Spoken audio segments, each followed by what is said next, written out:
Welcome to Guide to Survive.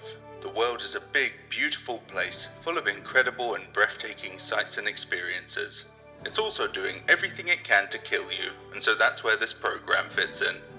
Before you venture into the great outdoors, you need to learn about all of the terrifying and mystical creatures that lurk in the woods, knock on your window, and hide in your toilet. With this guide, you'll learn how to identify a would-be assailant, analyze its strengths and weaknesses, and deal with it effectively. By the end of your training, you'll be ready to take on any creep or cryptid that crosses your path.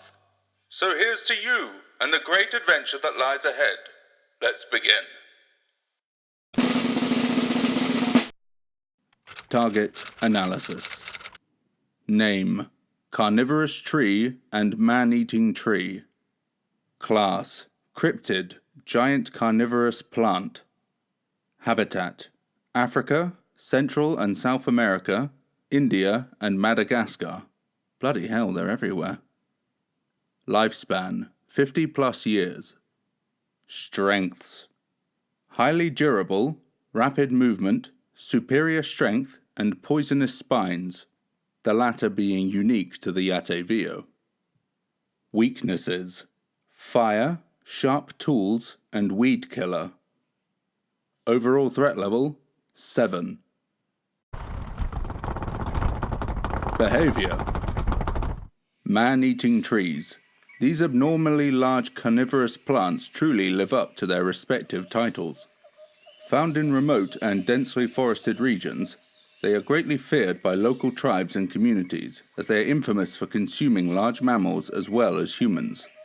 In order to better understand these chlorophyll calamities, there are the two most notable villainous vegetations to examine: the Madagascar tree and the Yatevio. The Madagascar tree, first reported in 1874 by one Edmund Spencer. He detailed the remarkable encounter with the plant experienced by a German explorer, Karl Lesch. A newspaper known as the South Australian Register gave this report the same year. The slender, delicate pulpy, with the fury of starved serpents, quivered a moment over her head. Then, as if instinct with demonic intelligence fastened upon her in sudden coils round and around her neck and arms. Then, while her awful screams and yet more awful laughter rose wildly, to be instantly strangled down again into a gurgling moan. The tendrils, one after another, like green serpents, with brutal energy and infernal rapidity, rose, reattached themselves, and wrapped her about in fold after fold, ever tightening with cruel swiftness and savage tenacity of anacondas fastening upon their prey. A disturbing account to say the least, though a common trait among the other cryptids we'll be examining. Yatevio, also known as the I see you, a name earned from the hissing sound which mitigated from the plant. Reported in 1887 by one J.W. Buell, this giant carnivorous plant is allegedly located in Africa as well as Central America. Its appearance is that of a small, thick tree with a great mass of branches. These branches will quickly strike out in all directions, grasping onto any life form it can consume. Its branches are also said to contain a poison, allowing it to devour its victims with little resistance. There are other examples of giant carnivorous plants such as the cow-eating tree of India and the vampire vine of Nicaragua, both of which were most notable for attacking animals during their first documented encounters. Although, while the cow-eating tree was similar to the Yatevio in utilizing branches, the vampire vine was said to be a series of vines with mouths or suckers to drain victims of blood. From these examples alone, it is clear that plant life is more of a threat than initially speculated, and you all said I was mad for incinerating my spice garden. Overall, we can see that these plants have evolved to a state where they are able to confine and feed off prey as large as humans. No longer content with photosynthesis, or even small insects eaten by the more commonplace carnivorous plants, such as the Venus flytrap. These species grow to a state where an adult human is rendered defenseless within moments. while their numbers are few and spread apart, these observations may well be a small part of a greater ordeal.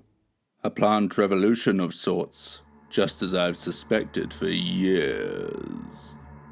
However, through study, it is perhaps safe to presume that these plants are isolated to habitats with hot climates. Speculations as to the scarcity of these clearly predatory plants are varied. Perhaps these species aggressively defend their habitats from others of their own genus. Alternatively, it could be down to a high susceptibility to growth failure early in life. More so to its diet, these plants will consume more than human beings, as they are also reported to target wild animals, livestock, and pets. So for the last time, you cannot take your Pomeranian to the Amazon, and that's final.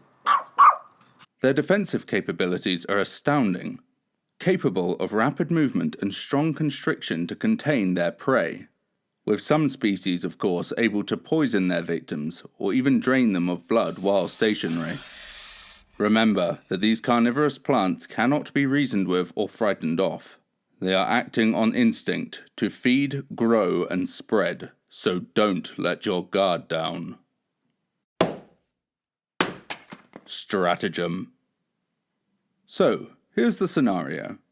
After winning a JAR 19 competition to travel anywhere you wish, you choose one of the countries that just so happens to be home to a carnivorous plant.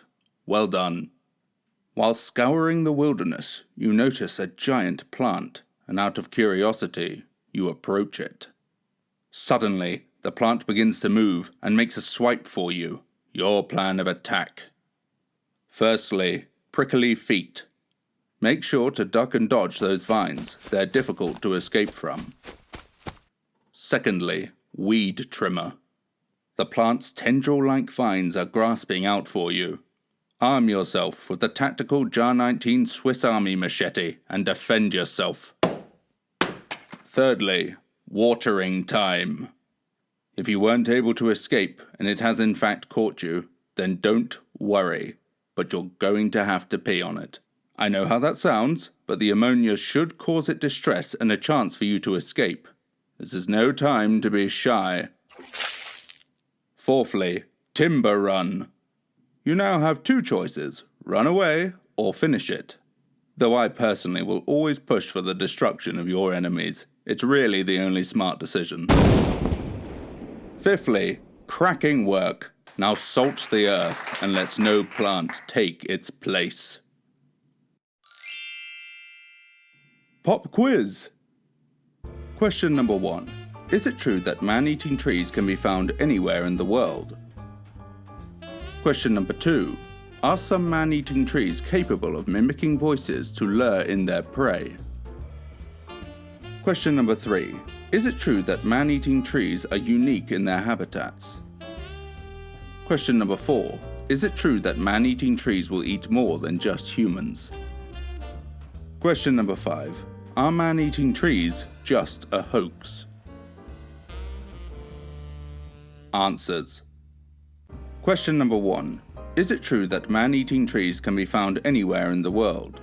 Answer, no. While widespread, man-eating trees will only grow in habitats with hot climates. Question number 2. Are some man-eating trees capable of mimicking voices to lure in their prey? Answer, no. Man-eating trees lack the ability to mimic voices, but the Ateveo is said to emit a hissing sound. Question number 3. Is it true that man-eating trees are unique in their habitats? Answer, no. While rare, several man-eating trees of each variant have been reported in their respected habitats. Question number 4. Is it true that man-eating trees will eat more than just humans? Answer, yes. Man-eating trees will also consume animals and insects. Question number 5. Are man-eating trees just a hoax? Answer, no. Are you mad? That's just what the plants want you to think. If you scored 0 to 1, then you've become a fly to a fly trap. If you scored 2 to 3, then you might be alive, but you suspect that your garden is planning to kill you. And if you scored 4 to 5, remarkable work. Show those veggies who's boss. Conclusion. Excellent work. I'd say you're ready to get out there and face whatever challenges plot against you. And if you're not, then don't worry. You can rewatch these survival guides as much as you like. And they're non-refundable. I'm very proud of the progress you've made, and I know you're going to take the future in your stride. I've got a good feeling about you, Poison Ivy. A really good feeling. Oh, sorry. Good luck, and don't die!